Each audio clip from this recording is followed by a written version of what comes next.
Coimbatore corporation லிமிட்ல இருந்து 2 கிலோமீட்டர்ல land 8 lakhsக்கு ஸ்ரீ பேபி ப்ராப்பர்ட்டிஸ் கோயம்புத்தூர். மணப்பெண்ணின் பிரத்யேகமான திருமணம் விவாஹா தி சென்னை சில்க்ஸ். அசலானது ஸ்பெஷலானது குலாஸ் நாட்டு சர்க்கரை. கிருஷ்ண பரமாத்மாவுக்கு கொடை கொடுத்த ஒரு வள்ளல் தான் கர்ணன். அவன் இறந்த பிறகு அவனுடைய வாழ்க்கையில ஒரு சுவாரஸ்யம் இருக்கு.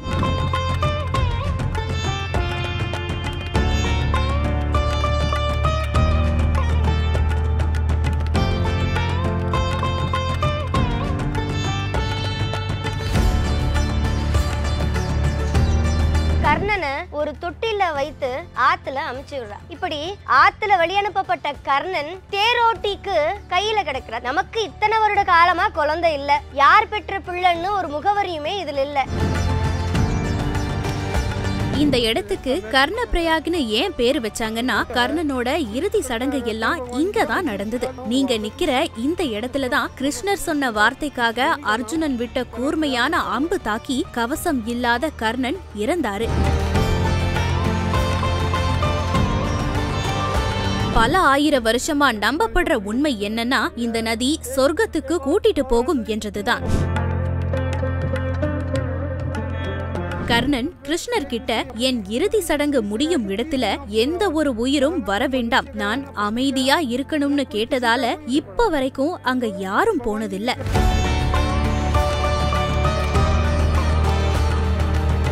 யாருமே தோற்கடிக்க முடியாத அளவிற்கு ஒரு சிறந்த கலையை கற்றுக்கொண்டவன் தான் கர்ணன். அவன் இடது கை கொடுப்பது வலது கைக்கு தெரியாதான், வலது கை கொடுக்கிறது இடது கைக்கு தெரியாதான். அந்த மாதிரி வள்ளல் தன்மையில அதையிலுமே அவன் அடிச்சுக்க முடியாதான். சுருக்கமா சொல்லணும்னா கிருஷ்ண பரமாத்மாவுக்கே கொடை கொடுத்த ஒரு வள்ளல் தான் கர்ணன்.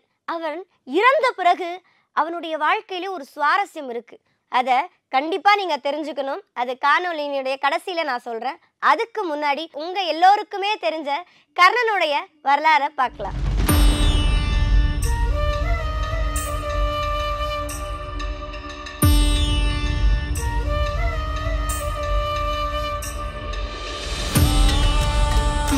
யார் இந்த கர்ணன்?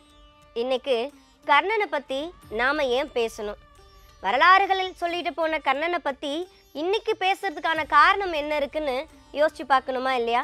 நிச்சயமா யோசிச்சு பார்க்க வைக்கிற அளவுக்கு தான் இந்த காணொலி பதிவு இருக்க போகுது.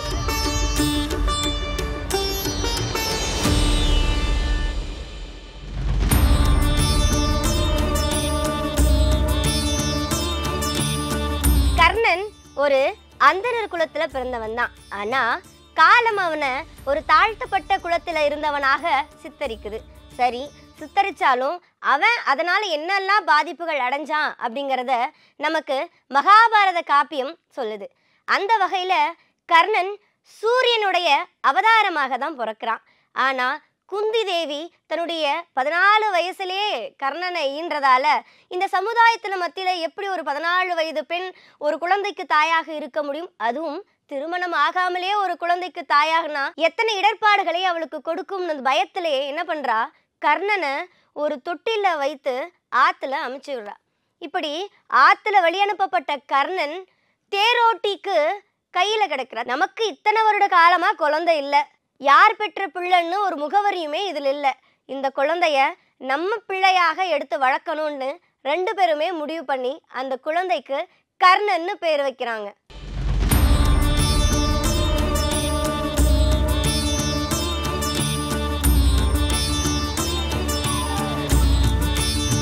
அந்தனர் குலத்துல பிறந்திருந்தாலுமே அவன் தேரோட்டியால வளர்க்கப்படுறதுனால இந்த சமூகம் தாழ்த்தப்பட்டவனாக தான் அவனை சித்தரிக்குது. இப்படி இருக்கும்போது சின்ன வயசுல இருந்தே பல்வேறு அவமானங்களை கர்ணனுடைய வாழ்க்கையை கொடுத்துட்டு இருக்கு. இப்படி அவமானங்களையுமே அசிங்கத்தையுமே பார்த்துட்டு இருக்கிற கர்ணனுக்கு இந்த சமூகத்துல எப்படியாவது ஒரு இடத்துக்கு போய் நிக்கணும், தன்னுடைய திறமையால அடையாளப்படணும்னு ஆசைப்படுறான். அரச குடும்பத்துக்கு கலைகளை சொல்லி கொடுக்கிறவர் தான் துரோணாச்சாரியார். அவரிடத்துல எப்படியாவது சிஷியனா சேரணும்ட்டு ரொம்ப முட்டி மோதி ஒரு கட்டத்துல துரோணாச்சாரிய இடத்துல போய் கேட்கிறார், நீ தாழ்த்தப்பட்ட குலத்தில் பிறந்தவன், உனக்கு நான் கலையை கற்றுக் கொடுக்க மாட்டேன்னு சொல்லி ஒதுக்கி விடுறாரு. அத்தனை பேர் முன்னாடியுமே அசிங்கப்பட்ட கர்ணனுக்கு ஒரு எண்ணம் வருது, ஆனா உங்களை விட ஒரு படி உயர்ந்த வில்லாளனாக நான் வரணும், அதுக்காக உங்களுக்கே கலைகள் எல்லாம் சொல்லி கொடுத்தாரு பார்த்தீங்களா பரசுராமன், அவரிடத்துல சிஷ்யனா சேர்ந்து கத்துட்டு வரணும்னு ஒரு எண்ணம் அவனுக்குள்ளார வருது.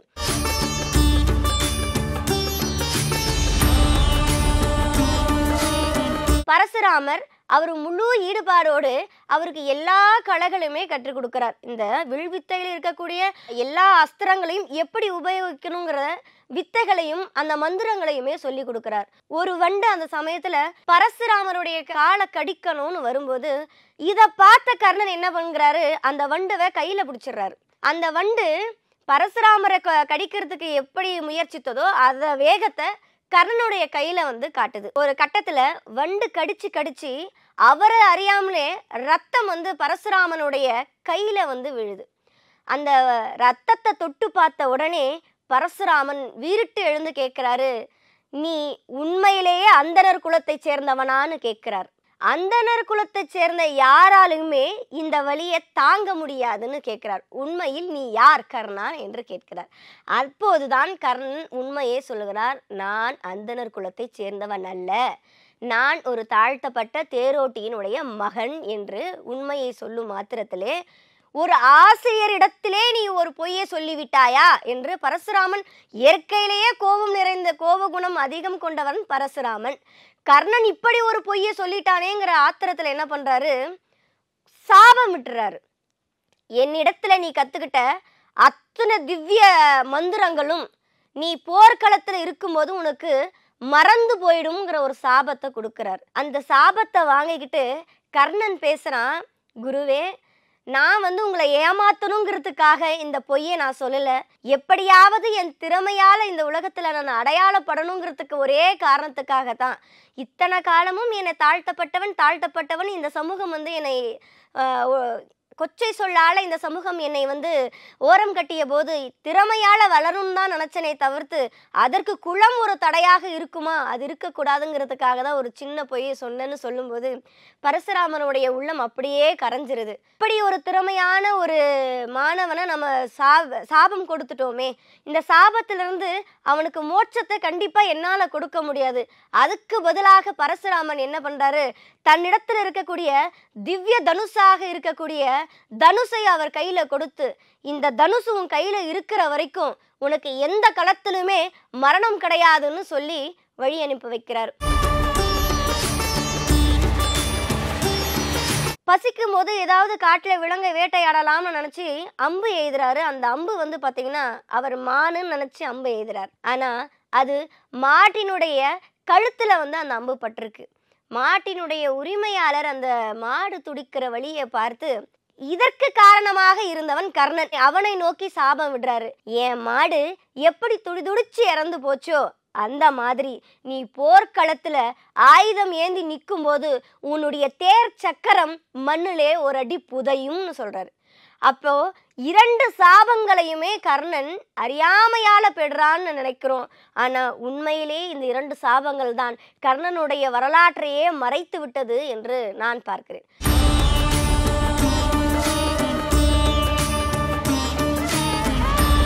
கர்ணனும் அர்ஜுனனும் இருவரை தாக்கி கொண்டு இருக்கிற வேலையில ஒரு மிகப்பெரிய வரலாறு நடந்தது. அது எல்லோருமே படிச்சிருப்போம். அந்த கணத்துல தான் கர்ணனுடைய கழுத்துல அர்ஜுனனுடைய அம்பு பாயுது. அந்த பாயும் கணத்துல கர்ணன் மண்ணிலே விழுகிறான். வீழும்போதும் கூட அவனுடைய உயிர் அந்த மண்ணை விட்டு போல.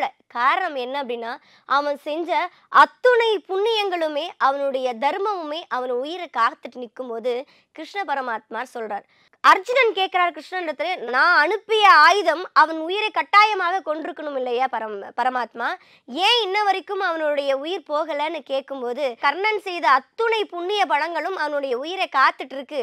இந்த புண்ணிய பலத்தையும் யாராச்சும் தானமா வாங்கினா மட்டும்தான் அவனுடைய உயிர் போகுன்றதுக்காக என்ன பண்றாரு கிருஷ்ணர், ரத்தத்தோடு கலந்த அந்த புண்ணிய பலன் எல்லாத்தையுமே அந்த முனிவரிடத்திலே தானமாக கொடுத்து கர்ணன் இறக்கிறார். இறக்கும் தருவாயிலுமே கர்ணன் அர்ஜுனனிடத்திலே சொல்லுகின்ற வார்த்தை, உன்னை விட சிறந்த வில்லாளனாக நான் உயர்ந்து விட்டேன். போர் நிகழ்ந்து கொண்டிருக்கும் போது கர்ணனுடைய கழுத்திலே அம்பு தைத்து கொண்டிருக்கும் போது சாகும் தருவாயிலும் கர்ணன் எதை தெரியுமா கேட்கிறார் கிருஷ்ண பரமாத்மாவிடத்திலே.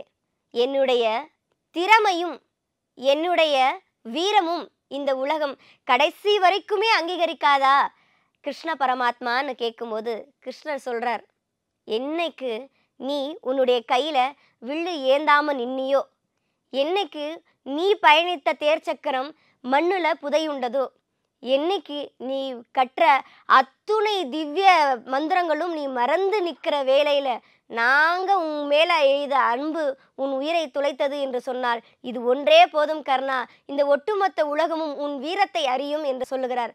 ஆக தன் வாழ்நாள் முழுவதுமே ஒருவன் தன்னுடைய பிறப்பிற்கான அங்கீகாரத்தையும் தன்னுடைய திறமைக்கான அங்கீகாரத்தையுமே செய்திருக்கிறான் கர்ணன்.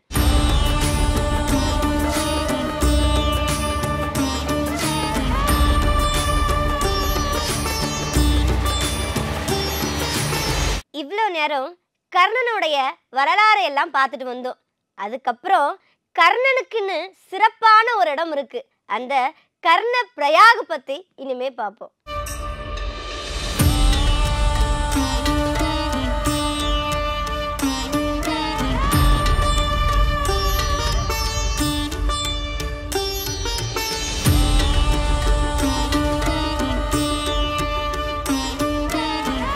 கர்ண பிரயாக, பிரயாக்னாலே 2 ஆறுகள் சங்கமிக்கிற இடம் தான் பிரயாக்னு சொல்லுவோம் ஹிந்தியில். அந்த வகையில் அலக்நந்தா ஆறும் பிண்டர் ஆறும் சந்திக்கிற இடம் தான் கர்ண பிரயாக்னு சொல்லுவாங்க. இந்த கர்ண பிரயாக் ரொம்ப புனித நதிகளில் ஒன்றாக பார்க்கப்படுது. சரி, புனித நதியாக பார்க்கப்படுது, கர்ணனுக்கு இதுக்கு என்ன சம்பந்தம் தானே கேட்குறீங்க? ஒரு மிகப்பெரிய சம்பந்தம் இந்த கர்ண பிரயாகில் இருக்குது. என்ன அப்படின்னா, இந்த இடத்துல தான் கர்ணன் சூரிய பகவானை நோக்கி வழிபாடு செஞ்சு கவசத்தையும் குண்டலத்தையுமே வரமா பெற்றாங்கன்றத இந்த வரலாறுகள் சொல்லுது. சரி, இதையெல்லாம் கடந்து வந்து ஊர் மக்கள் கர்ணனை பற்றி என்ன பேசிக்கிறாங்கன்னு கேட்கும்போது ஊர் மக்கள் சொல்கிறாங்க, அங்கே ஒரு பாறையை காட்டி இந்த பாறையில் தான் கர்ணன் தியானம் செய்ததாக தவம் செய்ததாக உள்ளூர்வாசிகள் பேசிகிட்டு இருக்காங்க. இன்னும் கூடுதல் சிறப்பு என்ன தெரியுமா? காளிதாசர் எழுதியிருக்கக்கூடிய மேகதூதத்துல இந்த கர்ண பிரயாக பற்றியான குறிப்புகள் நிறைய இருக்குன்னு ஆய்வாளர்கள் சொல்லிட்டு இருக்காங்க. வாழும் சாட்சியாக யாரை சொல்லலாம் அப்படின்னா, நம்மளுடைய விவேகானந்தர் என்ன பண்ணியிருக்கிறாரு, இந்த கர்ண பிரயாகுக்கு நேர்ல போய் கர்ணர் தவம் செய்த அந்த பாறையில 18 நாள் விவேகானந்தர் தவம் செஞ்சதாக குறிப்புகள் இருக்கு. சிவபெருமானனுடைய ஜடாமுடியிலிருந்து துவங்கி இந்த மண்ணில் வரக்கூடிய அந்த நீருக்கான பெயர் என்ன தெரியுமா? நம்முடைய புனித தலமாக புனித தீர்த்தமாக பார்க்கக்கூடிய கங்காதேவி தான். அந்த கங்காதேவிக்கு புனிதத்துவம் கொடுத்தது யாரு அப்படின்னு பார்த்தோம்னா 5 நதிகள் இருக்கு. அந்த 5 நதிகளும் சங்கமிக்கிற இடத்துக்கு பேரு தான் பஞ்ச பிரயாகை என்று சொல்லுவார்கள். அந்த பஞ்ச பிரயாகைக்கு புனிதத்துவம் தரக்கூடிய கங்காதேவிக்கு ஒரு மிகப்பெரிய இடத்தை கொடுத்ததே இந்த பஞ்ச பிரயாகைகள் தான். 3 ஆறுகள் சங்கமிக்கிற திரிவேணி சங்கமத்திற்கே இவ்வளவு சிறப்புகள் என்று சொன்னால் 5 ஆறுகள் சங்கமிக்கிற இந்த பஞ்ச பிரயாகைக்கு எத்தனை சிறப்புகள் இருக்குன்னு கொஞ்சம் யோசிச்சு பாருங்களேன். கர்ணன் எப்படி இறந்தாருங்கிறத வரலாறுகள் நமக்கு சொல்லியிருக்கு. ஆனா கர்ணன் இறக்கும் தருவாயில என்ன எல்லாம் கேட்டார், என்ன அங்க சுவாரஸ்யம் நடந்தது அப்படிங்கிறத நம்முடைய ஐபிசி பக்தி டீம் நேரிலே சென்று கள ஆய்வு செய்து வந்திருக்கிறாங்க. அதை பார்ப்போம்.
இந்த இடத்துக்கு கர்ணப்பிரயாக்னு ஏன் பேரு வச்சாங்கன்னா கர்ணனோட இறுதி சடங்கு எல்லாம் இங்க தான் நடந்தது. நீங்க நிக்கிற இந்த இடத்துல தான் கிருஷ்ணர் சொன்ன வார்த்தைக்காக அர்ஜுனன் விட்ட கூர்மையான அம்பு தாக்கி கவசம் இல்லாத கர்ணன் இறந்தாரு. அவரோட இறுதி சடங்கு இங்க தான் நடந்துச்சு. இந்த இடத்துல பிரசாதம் எதுவும் தரமாட்டாங்க. கர்ணப்பிரயாக்ல ஒரு சின்ன இடம் இருக்கு. அந்த இடத்துல ஒரு குருவியோ ஏன் ஒரு எறும்போ எந்த ஒரு மனுஷனும் போனது இல்ல. எந்த ஒரு உயிரும் அந்த இடத்துக்குள்ள போகாது. கர்ணன் கிருஷ்ணர் கிட்ட என் இறுதி சடங்கு முடியும் இடத்துல எந்த ஒரு உயிரும் வர வேண்டாம், நான் அமைதியா இருக்கணும்னு கேட்டதால இப்ப வரைக்கும் அங்க யாரும் போனதில்ல. பின்னாடி ஓடும் நதி அலக்நந்தாவின் காளி கங்கா. இது பத்ரிநாத்ல இருந்து வருது. அலகாபாத்ல இருந்து வர சரஸ்வதி நதியும் இங்க வந்து சேர்ந்து 2 நதியும் சங்கமமாகும் இடம் இது. இந்த 2 நதிகளும் இன்னும் கொஞ்ச தூரம் தள்ளி இன்னொரு நதியோட சங்கமமாகுது. सरस्वती जो इलाहाबाद में निकलती है, फिर यहाँ आलोप हो जाती है, यहाँ निकलती है थोड़ा, यहाँ आलोप होने के बाद फिर इलाहाबाद निकलती है. वहाँ तीन नदियों का संगम वहाँ है इलाहाबाद. பல ஆயிர வருஷமா நம்பப்படுற உண்மை என்னன்னா இந்த நதி சொர்க்கத்துக்கு கூட்டிட்டு போகும் என்றதுதான். जो आप मनोकामना मांगेंगे, आप जो भी अगर आप श्रद्धा से मांगोगे. இங்க இருக்கிற உமாதேவி கோவில் ரொம்ப சக்தி வாய்ந்தது. இந்த தேவியிடம் முழு மனசோட எதை கேட்டாலும் அது கட்டாயம் கிடைக்கும். सिंदारा बोलते हैं, मायके की तरफ से आता है. கோயம்புத்தூர் கார்ப்பரேஷன் லிமிட்ல இருந்து 2 கிலோமீட்டர்ல லேண்ட் 8 lakhsக்கு ஸ்ரீ பேபி ப்ராப்பர்ட்டிஸ் கோயம்புத்தூர். மணப்பெண்ணின் பிரத்யேகமான திருமணம் விவாஹா தி சென்னை சில்க்ஸ். அசலானது ஸ்பெஷலானது குலாஸ் நாட்டு சர்க்கரை.